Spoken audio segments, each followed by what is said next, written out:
American नागरिकाशी लग्न केलं म्हणजे ग्रीन कार्ड मिळालंच असं आता राहिलेलं नाही. हे तुम्हाला माहीत आहे का? हो, आणि ही गोष्ट आता खूप गांभीर्याने घ्यायला हवी. मी अलीकडे काही बातम्या वाचत होते आणि त्यात असं स्पष्ट म्हटलंय की विवाह आधारित ग्रीन कार्डच्या अर्जांची तपासणी इतकी कडक झालीय की आता फक्त लग्न करणं पुरेसं नाही. अगदी. मग नेमकं काय बदललं आहे आणि अर्जदारांसाठी याचा अर्थ काय? चला आपण आज हेच प्रकरण नेमकं काय आहे ते समजून घेऊया. हो, आणि या सगळ्या चर्चेच्या केंद्रस्थानी एक नाव सतत येतंय. इमिग्रेशन वकील ब्रॅड बर्नस्टेन. हो, मीही त्यांच्याबद्दल वाचलं. त्यांचा एक सल्ला खूप महत्वाचा ठरतोय असं म्हणतात. खूपच. ते अगदी स्पष्टपणे सांगतात की नातेसंबंधात असण्याने ग्रीन कार्ड मिळत नाही. एकत्र राहण्याने ग्रीन कार्ड मिळतं. बापरे, म्हणजे हे एकच वाक्य सगळं काही सांगून जातं. हो, हा नियमच आता सर्वात महत्वाचा झाला आहे. पण याचा नेमका अर्थ काय? म्हणजे जर एखादं जोडपं कायदेशीररित्या विवाहित असेल, हं. पण समजा नोकरीमुळे किंवा इतर काही कारणास्तव एकत्र राहत नसेल, हं. तर काय त्यांचा अर्ज नाकारला जाऊ शकतो? अगदी बरोबर. आणि इथेच म्हणजे खरी मेख आहे.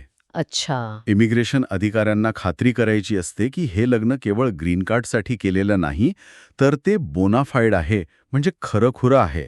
उहुं. आता जर जोडपं एकत्र राहत नसेल, मग त्यामागे नोकरी, शिक्षण किंवा अगदी कौटुंबिक कारणं का असेनात, अधिकारी लगेच संशयाने बघायला लागतात.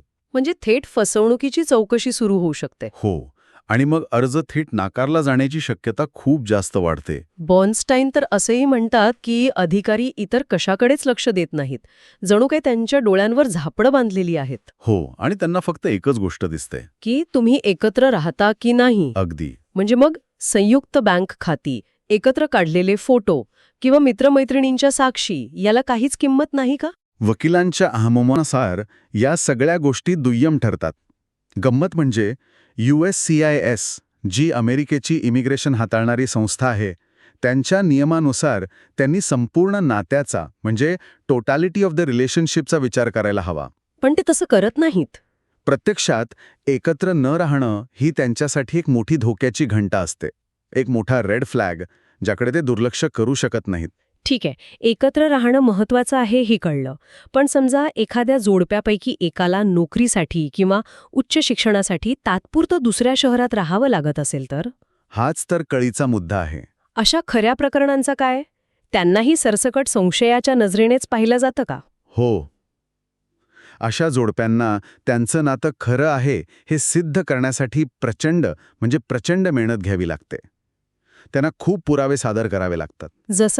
जसं की सतत एकमेकांच्या संपर्कात असल्याचे पुरावे, म्हणजे व्हिडिओ कॉलचे लॉग्स, विमान प्रवासाची तिकीटं, प्रत्येक गोष्टीची नोंद ठेवावी लागते. म्हणजे पुरावा देण्याचा सगळा भार अर्जदारांवरच येऊन पडतो. पण हे सगळं अचानक इतकं कडक का झालं?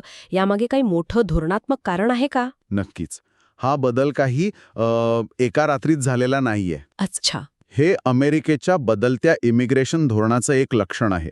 विशेषतः माजी राष्ट्राध्यक्ष ट्रम्प यांच्या प्रशासनाच्या काळात इमिग्रेशनचे नियम अधिक कठोर झाले.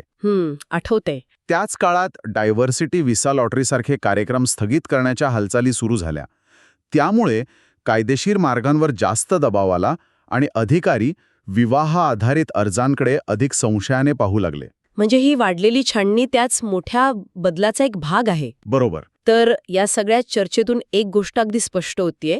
विवाह आधारित ग्रीन कार्डसाठी अर्ज करणाऱ्यांसाठी कायदेशीर विवाह ही फक्त पहिली पायरी आहे. केवळ सुरुवात आहे. त्यापलीकडे जाऊन आपण एकत्र एक सामायिक आयुष्य जगत आहोत हे ठोस पुराव्यानिशी सिद्ध करणं हे आता पूर्वीपेक्षा खूप जास्त महत्वाचं झालंय. हो, आणि आव्हानात्मक हे बनले आहे. आणि यावर विचार करण्यासाठी एक प्रश्न उरतोच. कोणता? या कठोर नियमांमुळे जी जोडपी खरोखरच व्यावसायिक किंवा कौटुंबिक कारणांमुळे तात्पुरती वेगळी राहत आहेत, त्यांच्या प्रामाणिक संबंधांचं मूल्यांकन कसं होणार? तुम्ही खरं प्रेम करता हे सरकारला पटवून देण्याची संपूर्ण जबाबदारी तुमचीच. हे कुठेतरी अन्यायकारक वाटत नाही का? यावर नक्कीच विचार करायला हवं.